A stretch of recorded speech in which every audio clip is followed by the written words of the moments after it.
the block, we're just going to stretch the arms out in front. Again, straight as they can be. And with the heel of the hand on the block, and then the fingertips might be off of it, or depending on how long your block is, your fingertips might come to the edge of the block. And we're just going to slowly start to press into the block equally with both palms. Okay. And play with kind of where you're on your sit bones, and then relax that press. Now you're going to take the block behind your back. You might come into the back of your chair. That's okay if you do. You can bend the elbows, and then with the block behind you, we're going to grab onto the edge of the block and play with starting to pull it apart. Imagine that you're pulling the block apart. Again, just finding this kind of degree of work or tension where you can breathe easy, but it provides a bit more clarity in terms of where the hands are, where the arms are, and you can feel some tensioning both like three-dimensionally through the arms and the shoulders, but that you're not exerting so much effort that the breath holds. Okay, this is an isometric contraction because we're not changing our joint angle as we create tension.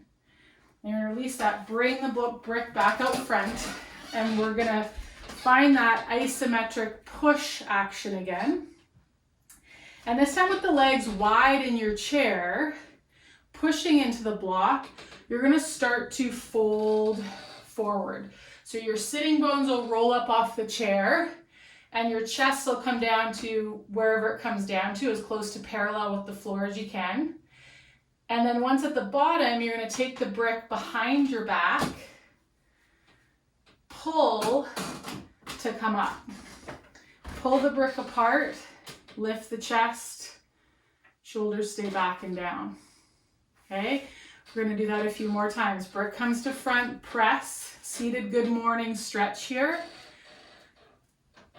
You come down to bring the torso as close to parallel with the floor as you can. You'll feel some stretch through the glutes and the outer hips. Then the block comes behind the back.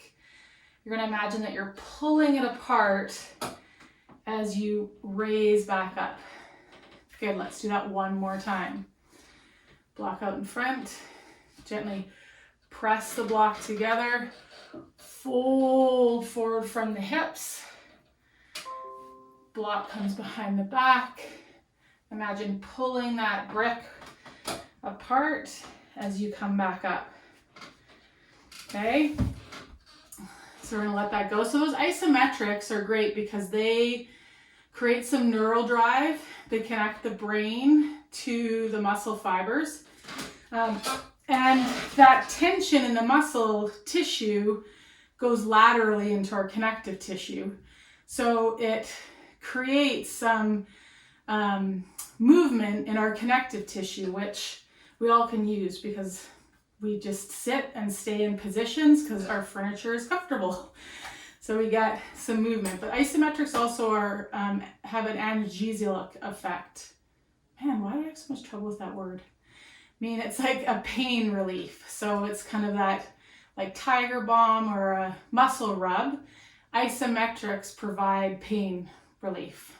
So I really love using them. They're also a great way to build strength.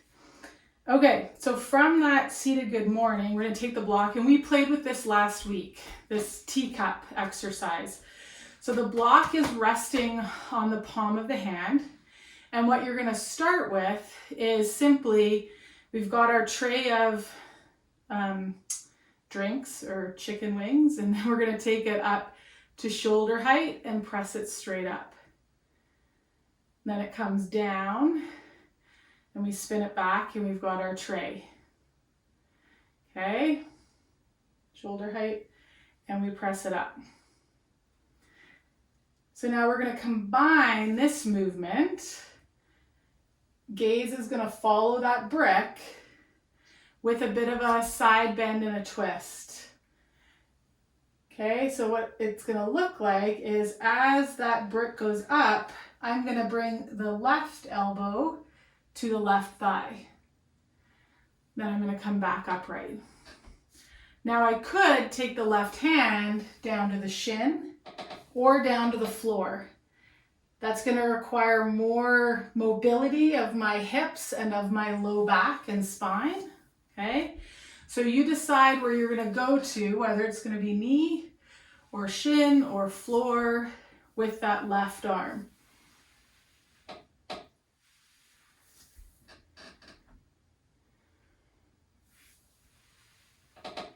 And we'll see a movement like this in our standing flow, but we'll be upright. Okay, we're gonna do that one more time.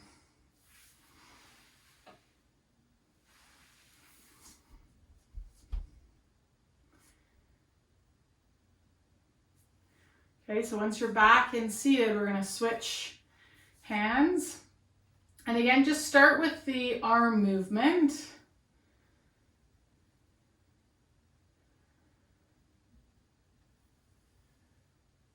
See how it is for your gaze to follow the brick on this side. And the next time we go down, you're going to bring the right elbow to the right thigh. Press the elbow into the thigh.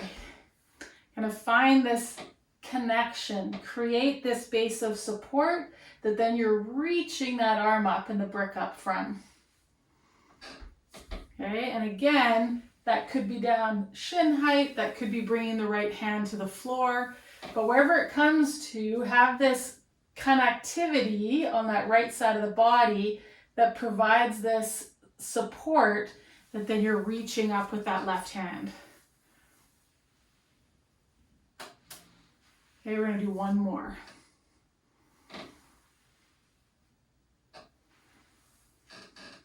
Okay, and then we're gonna set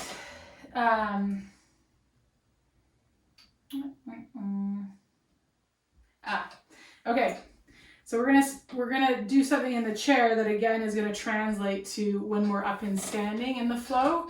So we're gonna bring the brick. You can use the different heights. So you decide how high it's gonna be based on what we're gonna do here. So what you're gonna do is bring yourself to the edge of the chair. Now I'm gonna bring my opposite hand onto that knee, okay? So again, my brick could be this height, my brick could be this height, my brick could be this height. The key is I wanna get to where I can really kind of press into the brick, and as I press into the brick, then I'm gonna just hover off the chair. So I'm in this little bit of a rotated chair pose. I could also stay sitting, and I'm going to bring my right hand over to my sacrum. So I don't know, I call this, everyone seems to know what I mean when I say like put your hands behind your back, like you're pseudo going to be handcuffed, but just one hand.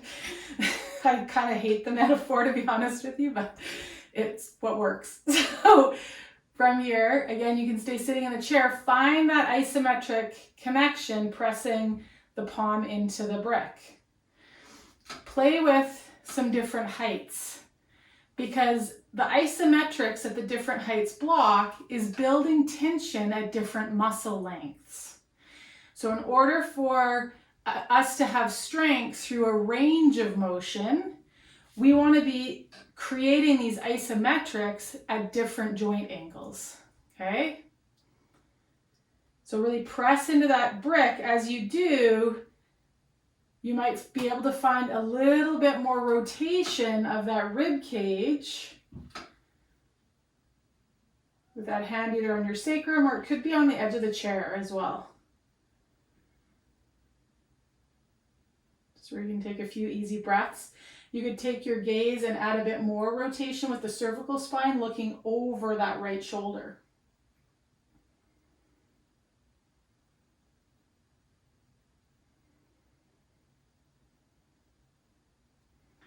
Okay, then you're going to come back, forward, untwist.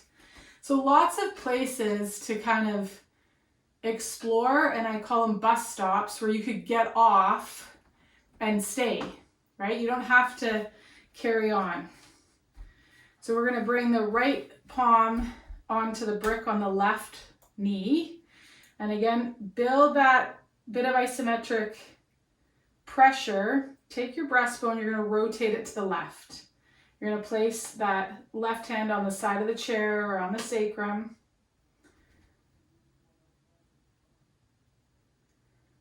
And just providing enough of a press that your breath can stay easy. You feel some engagement and stability in the position here.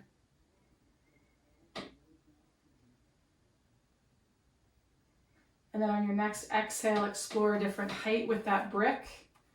See how it is at this joint angle to again find that press. Maybe the joint angles provide a different ability to access the twist, the rotation for you.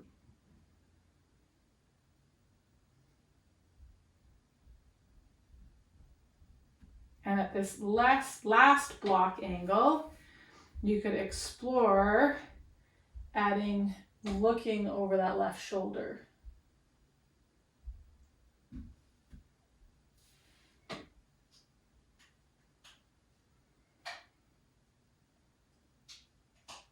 Lots of good mobility, movement for the rib cage. A little bit of loading here for the core. Okay, and then we're going to unwind. Take that block and we're going to set